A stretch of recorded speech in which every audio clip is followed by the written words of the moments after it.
featuring ranked teams in the SEC and the ACC. 3:30 Eastern. Number 11, Oklahoma squaring off against 22nd ranked Auburn. And then it's the big rivalry matchup between the Canes and the Gators. 7:30 Eastern, Saturday night on ABC and the all-new ESPN app. Well, Shelby, Texas either trailed for most of this set before the past 2 minutes or were tied. What changed for them to jump in front now by 3? Welcome back to Gregory Gymnasium. That couple of blocks that Texas got has really started to get in the heads of the Horned Frogs. 5-0 run on with Stafford serving. Make it a 6-0 Longhorns run. There you go again. That shows you that first contact is so important, which is hard to get the momentum back, but it all starts with that pass for TCU. Volpe. And there is that air from Evan Hendricks. She can get up there. She's only 5'9", but she can touch 10'4", and you saw a prime example of it right there. Hendricks quieting down the fans in Gregory Gym. Not only beating Abby Vanderwall off the block, but also Emma Halter in the left back. 6 kills on 16 swings. Here's Rosemary Archer. Ari Spears off the block. Into the net it goes. Alexis Robertson in there. Couldn't get it done for TCU. TCU didn't get the point, but that was a great example of slowing Kari Spears down. You're not going to stuff her very often because of her power, but if you can get that touch to go high, the back row can handle it. There's Anya Kujundjic, junior transfer out of VCU. 60 aces in her career. Sent home. Robertson, no doubt about that one after hitting it into the net on the previous play. Destroyed that last point. Perfect in-system play from TCU. From the pass to setting that perfect quick to Robertson. She knew exactly where that ball was going. Junior middle out of Missouri City, Texas. TCU trying to go on a run. Hendricks serving. Swindle. Here comes Hendricks from the back row, off the block, and the Horned Frogs within 2. Great play by TCU, slowing down Kari Spears in the beginning of that, then allowing the offense to completely open up. Look how high Hendricks is meeting the ball right here. She is getting Aiden Ames to jump as high as you can, middle of your screen. Look at this battle. And she still beats out the middle for Texas.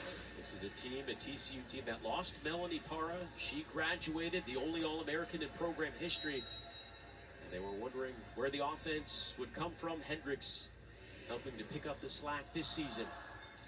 Kari Spears denied. That was the first time. Back to the freshman, and they have no answer for that one.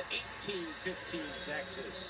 Ella Swindle said, Spears, don't you worry. I'm going to get you this ball right back after TCU shut you down. That's a setter that really teaches those underclassmen, hey, this is how much I trust you. I'm giving you the ball right back. Rella Binney in the match for Texas, the sophomore, part of that talented Hawaii to Texas pipeline that Jared Elliott has developed during his time on the 40 acres. He's brought in 8 players from Hawaii. During his tenure, Vanderwall, the freshman, with a point. Devin Kahawa getting on the ground with this all effort from Texas, leading to Vanderwall. Doesn't matter how pretty it is. I just want to get that kill, and we're going in the middle of the court. You mentioned Devin Kahawa in there, the senior from Kailua, Hawaii. Went to high school about 20 minutes up the road from Rella Binney. Binney back at the service line. Longhorns on the night, getting 420, TCU 127. And a timeout on the floor. And we have a timeout on the floor. We're going to get back in this one in front of a loud Texas crowd. But the Longhorns have responded, and they currently hold a 4-point lead here in the second. Want to remind you the first round of the WNBA playoffs continue Thursday on ESPN2. First, it's the Fever and the Dream at 7:30 Eastern. And the nightcap will feature the Storm and the Aces at 9:30. Again, the WNBA playoffs Thursday at 7:30 and 9:30 on ESPN2. and the ESPN app. Alex Loeb and Shelby Coppage with you here in Austin for this top 10 matchup. Shelby, we asked Jared Elliott this week, has it been surprising how quickly his team has gelled with all these new faces, the freshmen and the transfers? And he said, listen, it's still what they call in the volleyball world the preseason non-conference play. He knows it's very early in the year, but he definitely has been impressed. And Elliott said, we didn't expect TCU to come in at number 9, but the way they have played, we expect a full battle, especially when you watch the Horned Frogs take down Penn State in 5 after Gibson, their best player, went down. Shows you that this Horned Frog team can rally. The Longhorns in their second match here at Gregory Gym. On a roll, Texas coming into this season, number 2 in the preseason poll in the SEC. It's behind Kentucky. They did set the volleyball state attendance record against Stanford at the Moody Center, nearly 11,000 on hand. 5 wins this year against ranked teams, tied for the most in D1, tied with TCU, and ranked number 2 in the polls. And Jared Elliott shut that down very quickly when we talked to him. So we don't talk about rankings. That's not something, we'll acknowledge it and then let it go. We have more important things to worry about, like national championship aspirations. Devin Kahawa has won a couple of natties. She's coming up with the point there. Texas by 5. Longhorns down the red zone, up to 20 points.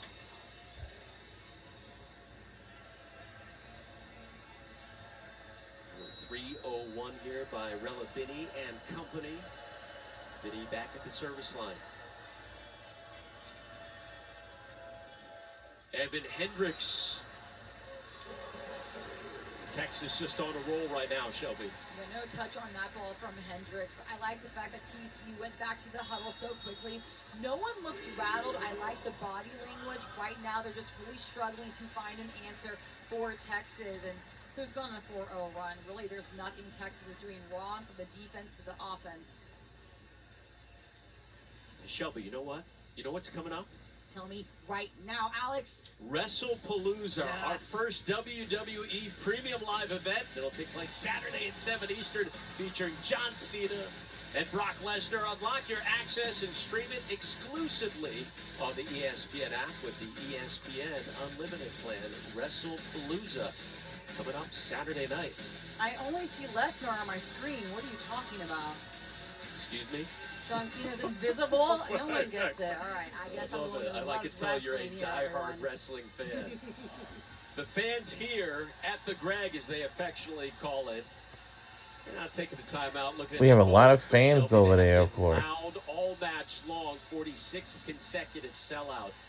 This is a 95-year-old historic arena. Texas really over the last decade has been so hard to beat here. They came in at tonight 133-12 at Gregory Gym.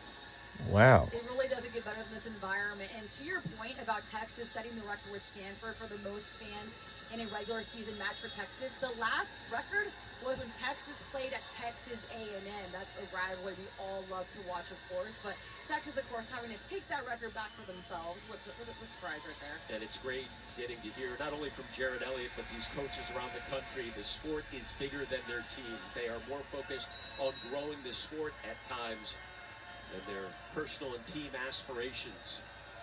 And the sport has been so much better off for it. 11-3 Texas run.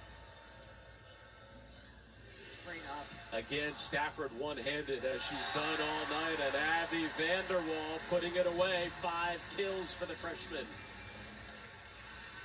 Great cut by Vanderwall, dropping that thumb. But look at this up from Stafford. That's her 8th of the match. She has as many digs, or even more, than she does kills. The epitome of a 6-row player. 5-0 run. Volpe saving that one.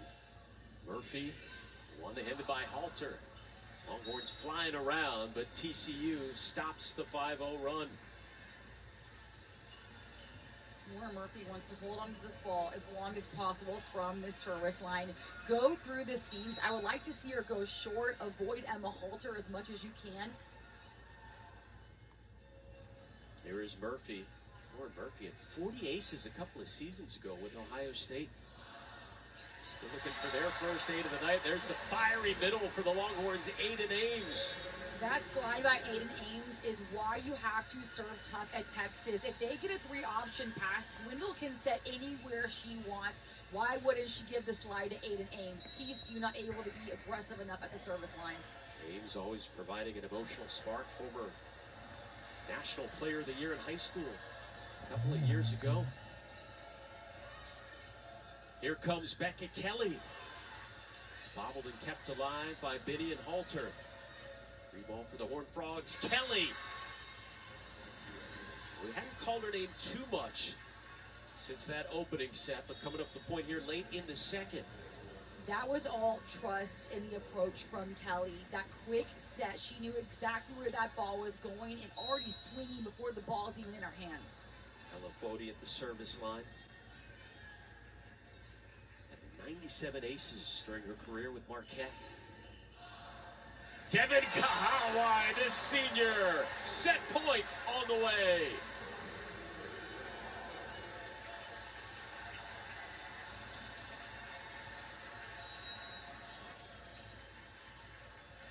Halter serving.